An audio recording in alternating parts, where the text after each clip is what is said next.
friends. I'm Katie, the Senior Director of Slate Strategies at the Parish Group. I'm joined by my wonderful friend and colleague, Chris Quan from Technolutions. I'm not introducing you for you, I'm just, saying hi. And this is a community conversation that we collaborated on, I'm gonna say a few months ago now. So we're leaning into the fact that we feel a little rusty and we're just gonna have fun and see what happens. It was certainly a few months ago. Hello, everyone. Christopher Quan here, Technolutions, Senior Client Support Engineer. As Katie said, she's a good friend of mine, so always happy to chat with her and redo sessions like this again. Chris, in the spirit of the community conversation, what has been your craziest work expense? I'm not going to share that for a recorded session. How about your second craziest? Since I also shared that in that community conversation, I'm still not going to share it. I think the third one, though, was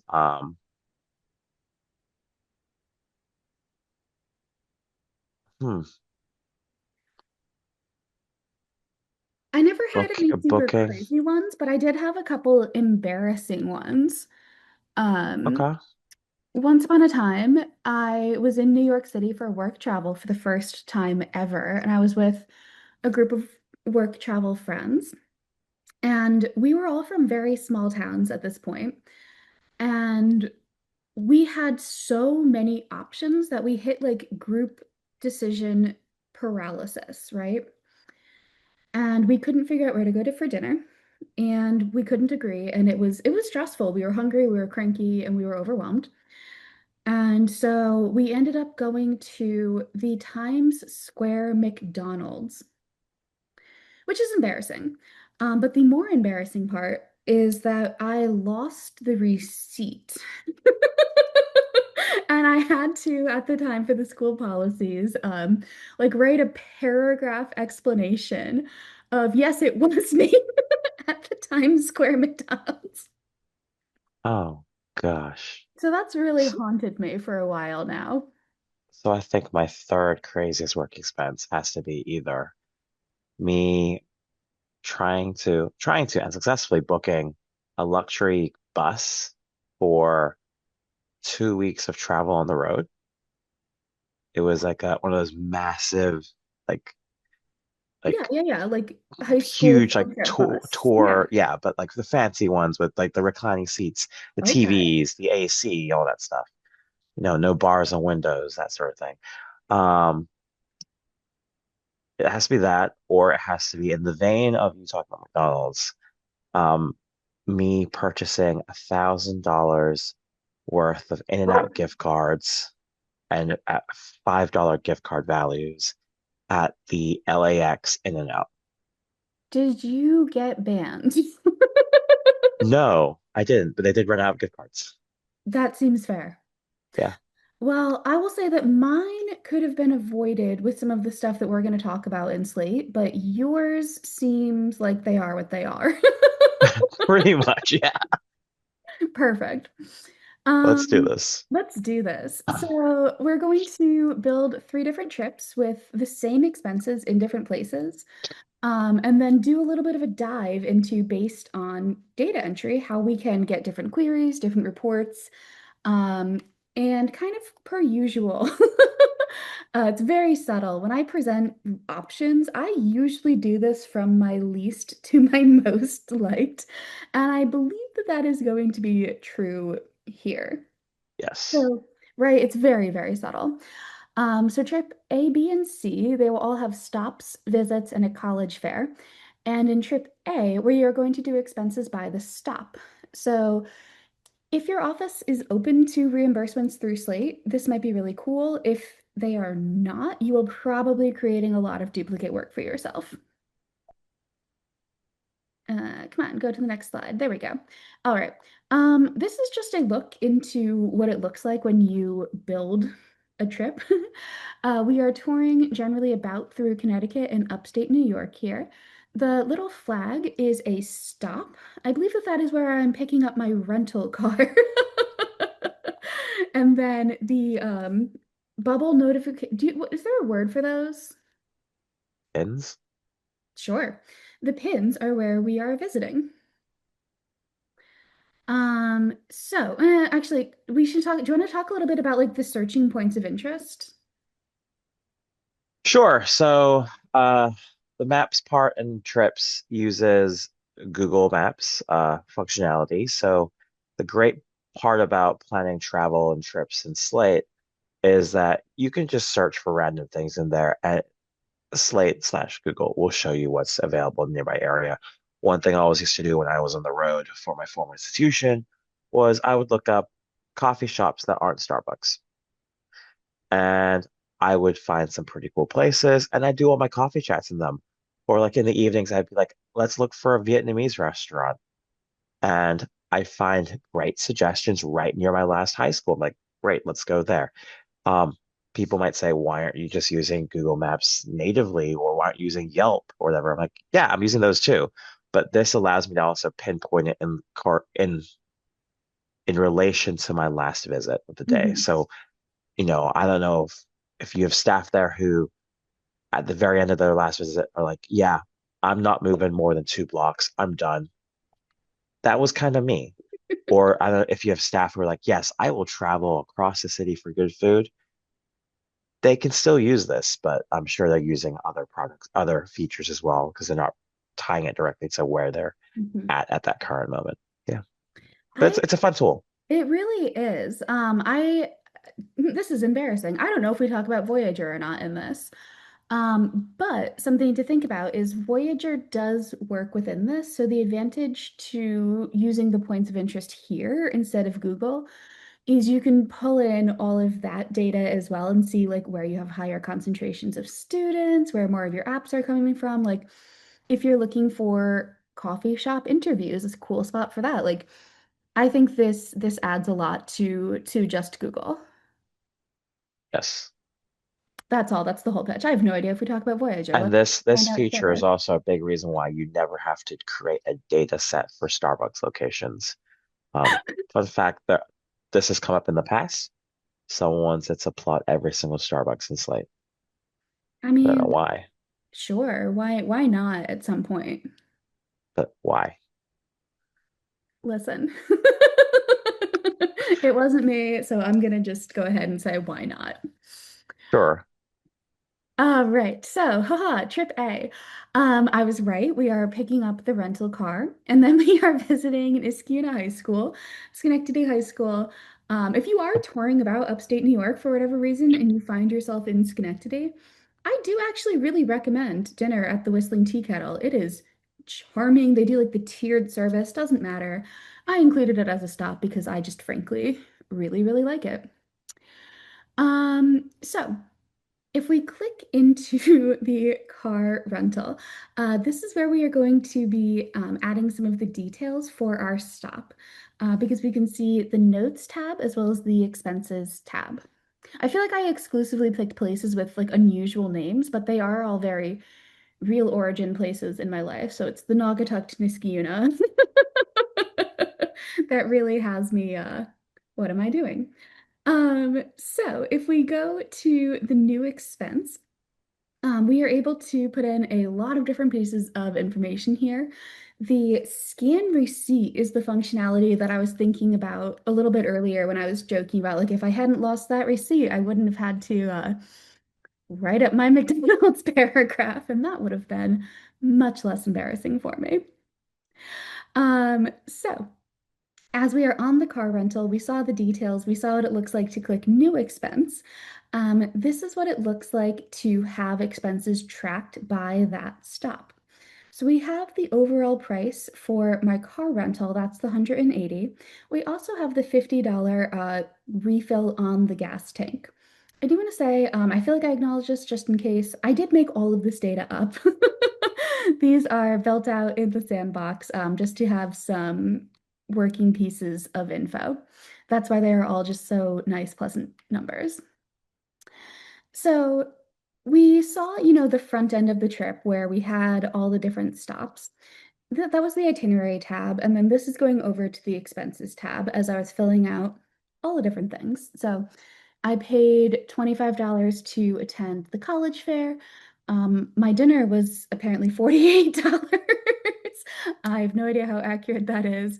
But it just shows all the pieces of information based on inputting them by stop. Hmm. I'm gonna move our faces around a little bit as I'm talking to make sure we can see everything. Um, but this is clicking on the right-hand button, print receipts. So it shows you automatically like everything that you paid, what it was for, who did it. And that's really extremely helpful. But I do want to acknowledge that this is a fairly challenging way to report on data because you are looking at forms and stops rather than kind of one more comprehensive place. But very, very nice to just print all this out. Um, Chris, any thoughts, feelings, opinions on trip A? I would say this method is also really good if you work at an institution that consistently keeps shifting territories, Mm, true. because then your expense is also tied to the location, the organization. So long as you're connecting your organization to the event correctly, it's tied there. So that way, future staff who go visit these schools, go to these college fairs, and see, oh, cool, it costs $25 this year. Next year, it's $400. What's going on? Did Katie mess up? I don't know. So it's good in that sense as well. But, you know, because of the fact that they are on different forms, it does, as Katie said, makes it a little bit more challenging to report them because you are having to connect to multiple different forms when you're trying to query this data. But I still do like it because the fact that the data is there. And Mhm, if you work in an institution that doesn't put this into Slate right now, and we all know in higher ed the door is constantly revolving. It's open. It just never mhm, closes, period. Um, you want to have this data available so that, future staff, brand new counselors on the road know, hey, this is how much this trip mhm. to this part of New York costs, or, it shouldn't be costing me 10 times as much to this exact same trip that, Katie Jordan, seasoned recruiter did, a year ago, et cetera. They should have gone to Whistling Tea Kettle. Exactly. No, you're right though. So I think that's a really fair point. Of this is not a bad method. It works well. There are some great pros to it. Um, but with an eye on reporting, I do think it's a little bit more challenging. But also, let's just say better than nothing, right? All right. So trip B. We are going to look at expenses by the overall trip rather than by the individual stops. So I think this one's a little bit more common for schools where you have an external tracking and reimbursement system. And we also get to do a new expense prompt here. So that's just going to be a little side fun detour. So we have under prompts, we are looking at expense type. So this is a default list, and this is what comes with it natively. So if you are looking in your prompt lists, if you look up expense type, you will see something probably very, very similar to this. But we want to add a new value called trip total. And then we are refreshing the trio. So prompts, fields, and the configurable joins library. Which means when we are building our trip, we are going to be tracking the expense overall with the type of trip total. So this is, I just took all the receipts that I had, added them up, and put them into the total box, said paid, carried on with my day. And I did this in February, which is, I think, a testament, Chris, to how we are doing right now. Um, cool. I guess I have nothing else to say on that. Any thoughts on Trip B?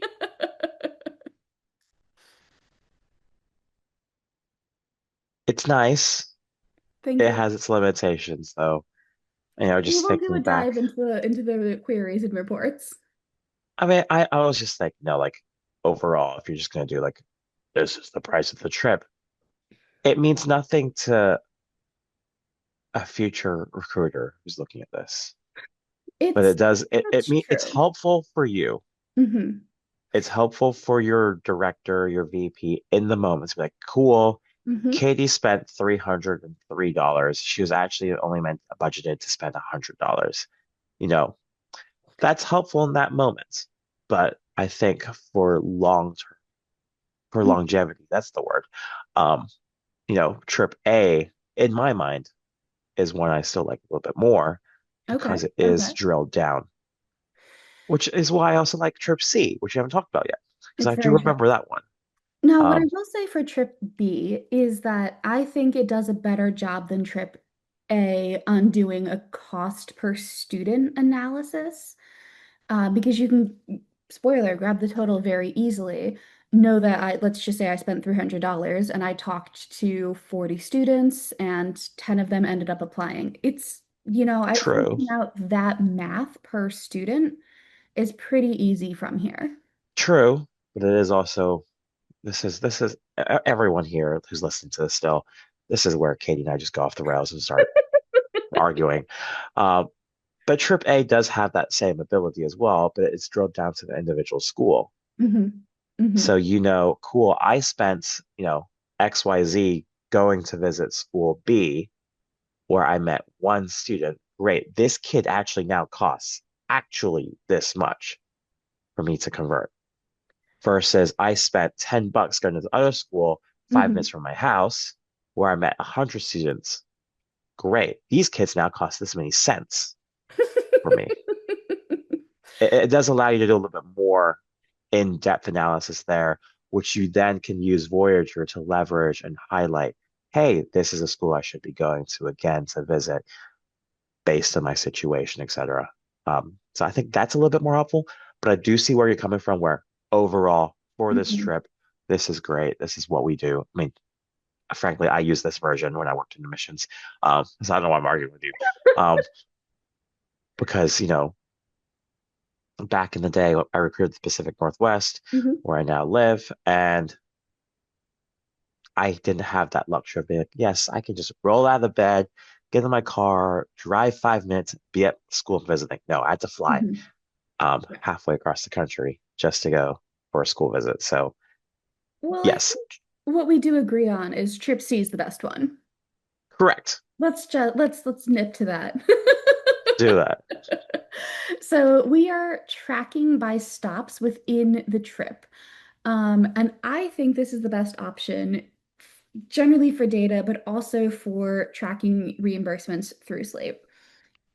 So what we are looking at here are putting in expenses individually on the trip itself. So not using the type of trip total, not using expenses on on the individual things, but going from itinerary to expense and inputting all of them here.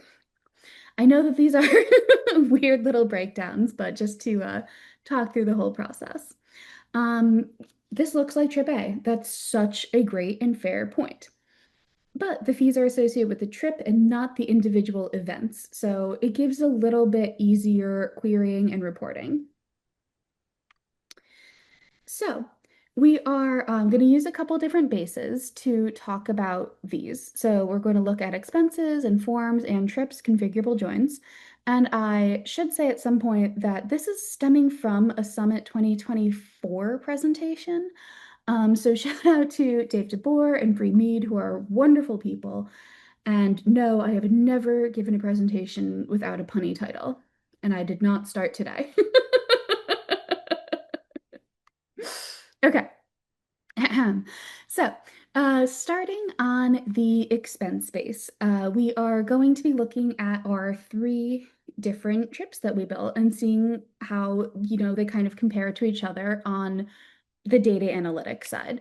So, expenses, the types, the date, the trip, and who did it. Cool. So this is the first time where we see things like I sent my colleague Marcus on trip B and I sent my colleague Eric on trip C. They did not know about this. So a couple things that we can notice here. The trip A does not actually get associated with the expenses natively, but we can also see that trip B is the only one that exists as one line because that is the only one that is one expense. The reason I am the user on all of these is because this is all data that I made up and put in. And then I put in different trip users for some of them just to differentiate a little bit. Cool. Um, this is easy. I don't think this is particularly useful data.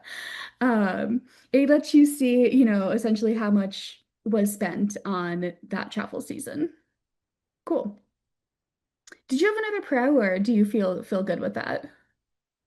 We are loving the expense base is what I've gotten from this. There's not a great analysis here. The date is when the receipt was put in and not when the event happened, which is small, but I do think a little bit of an important hiccup. And you need to also do the join to form to get the user of the trip. Just saying that if you're joining to form, this is also when you can also export out if the a form start date time, so you can get around the date there. Well, that's true. And the same thing goes for trip, showing the trip. You can also then join the trip and then put in the trip name as well. You're not wrong. Yeah, I know I'm not. Um, the other thing about the thing I do like about query on the expense base is that if you work for an institution and if you do work for this type of institution, it's great. Where they just say, hey, just give me a list of all your expenses, give me a PDF of everything. Mhm. This should suffice for That should most do it. Yeah, purposes. absolutely. I mean, it's wonderful. It has pretty much everything. I mean, Mhm.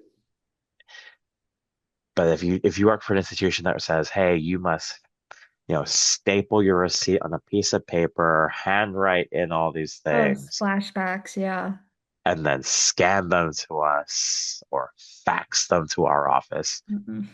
um, then yeah, that's probably not for you. Um, I use that example because someone I used to travel with did that every night, and Mhm. I laughed at them when they did it because I was like, this is weird.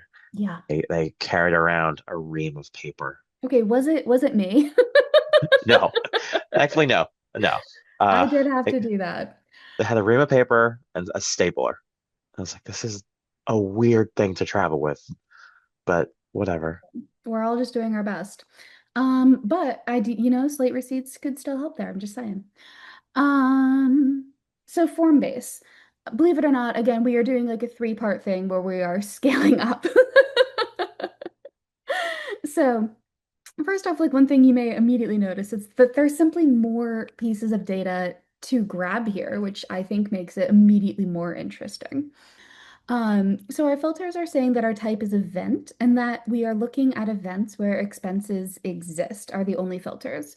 In the real world, I'm sure you would need date ranges on this as well. For the sake of the example, we are just looking at these. So we can grab our form information, where it was, who did it, how much, and this is where we start being able to get a little bit more nuance into like, okay, cool.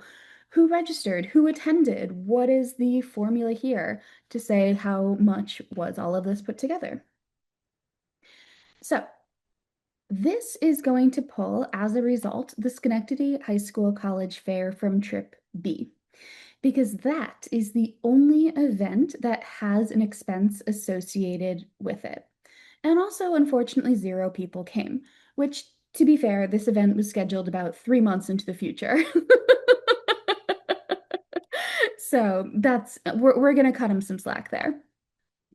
But the way that we entered the data, I think it's really just important to highlight different data inputs get you different results. So from the form base, looking for events with expenses, there is the one college registration fee. So this takes out the dinner receipts, this takes out the rental car expenses, and this is just saying you paid this for this college fare. This is what you got from it.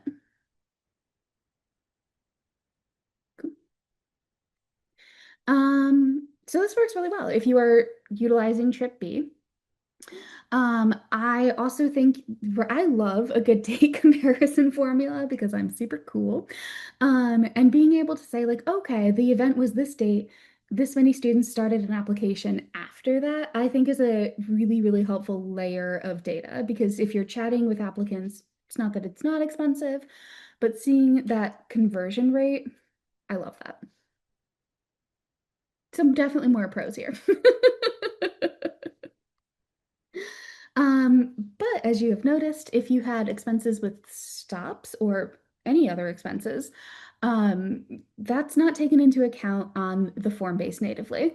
So it's losing a little bit of nuance with the general other associated expenses. So good news. We are now going to move to a trip base. Ignore, I think, the querying form base large font and focus on where it says configurable joins trip. Okay, so this is saying that an expense exists within the trip, and I did also filter down to names here because it just looked a little bit better. So similarly, we are starting to get a lot more exports, and this is now the third option, so we know it's going to be the one that we prefer. We have a lot of joins, we have a lot of formulas, and frankly, we are having fun with it.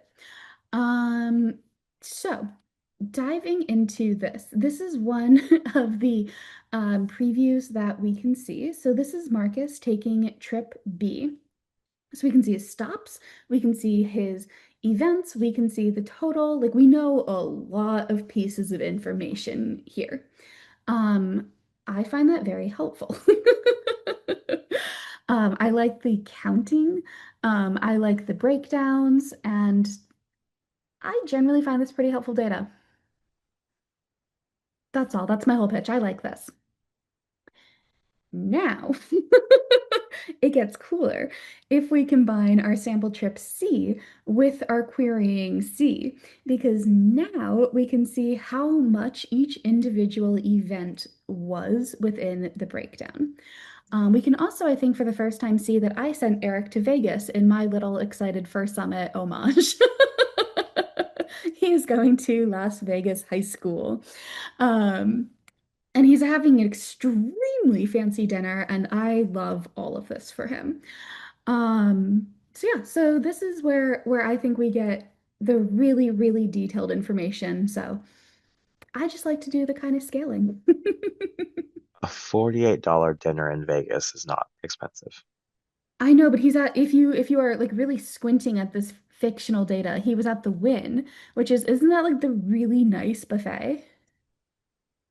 Yeah, but And okay, he fine. had some kind of Groupon for it. Fair. It's still within his per diem. I'm very proud. Very similarly for reports, different pieces of information based off of different bases. So we're going to do trips and we are going to do expenses. I know we didn't like expenses on queries. I think it's very different on reports. Um, this doesn't have a, oh, so we are on the trip base now. So sample trip A did not have information on the trip, so it shows as a blank here, but the other two are showing the totals. Now, that also means I added some drill downs so we can get a little bit of an idea here of Marcus overall had the trip price, and we can see where Eric's expenses were, but we're not really getting a great further breakdown. Also, I don't like how that formatting looks, and sometimes that's life. How are we getting these though? We are looking at aggregated sums. I am putting a little bit of a number formatting on it. I'm filtering down to say I want the aggregate sum of the expenses amount, and just then having a couple groups in order to pull all of our drill downs. This was a fun report. Um, we are doing a nice little concatenate to get all of the pieces of information onto one row. I did not use an export separator in favor of literal text just to have some different pieces of formatting there. And I do also need the little join to user in order to say who was doing these trips. And then for expenses, I just concatenated the expenses name. the end. From the expense base. The base layer looks fairly similar, let's acknowledge.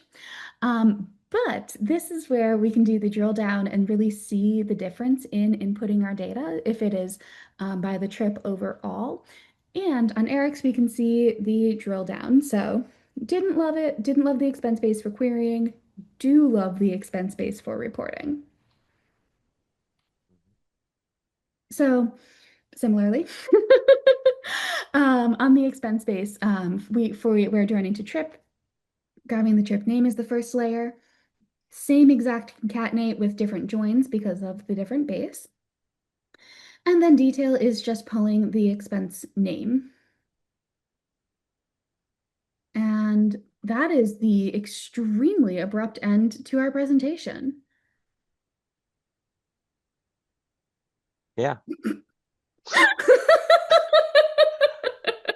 I think with all these reports though, you definitely can't these are definitely great starting places. So like everything that we talked about here today is a starting point. Mhm. Um, you know, there's no suitcase links here.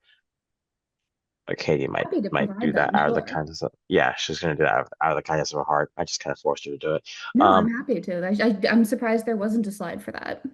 yeah. But they are just starting points. There's so much more you can do with Mhm. reporting on expenses, trips, forms, etc., to get at the data you want. And while, going back, trip A, B, and C do have their pros and cons, you can create your own combination of them. So if you want to create your own trip D, by all means, it definitely exists out there. Mhm. Um, there are different avenues you can go down. And, same thing with the querying and reporting, it's configurable joins. If you know how the join paths work, you can get additional data. Um, yeah, so everything is possible. I think my guess is, Chris, that this was a community conversation. We just dropped links into chat. Probably, yeah.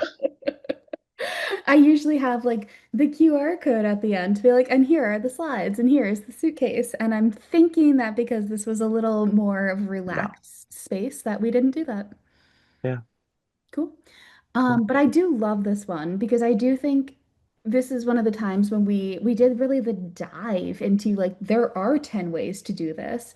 Here are the pros and cons to all of them. Have you thought about, you know, if you put it in like this, it will look like this, but it could look like this. And I think that's one of the really, really generally fun things about Slate.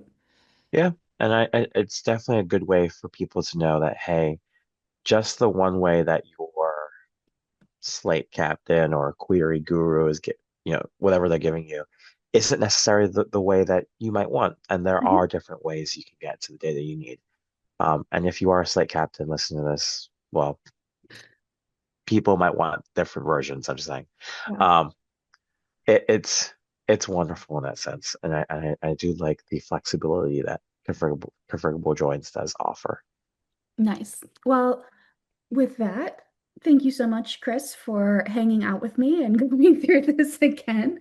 Thank you to everyone else hanging out with us and listening to us talk, frankly, a lot about McDonald's. But it's been very fun. I really enjoyed this one. So thank you broadly to everybody.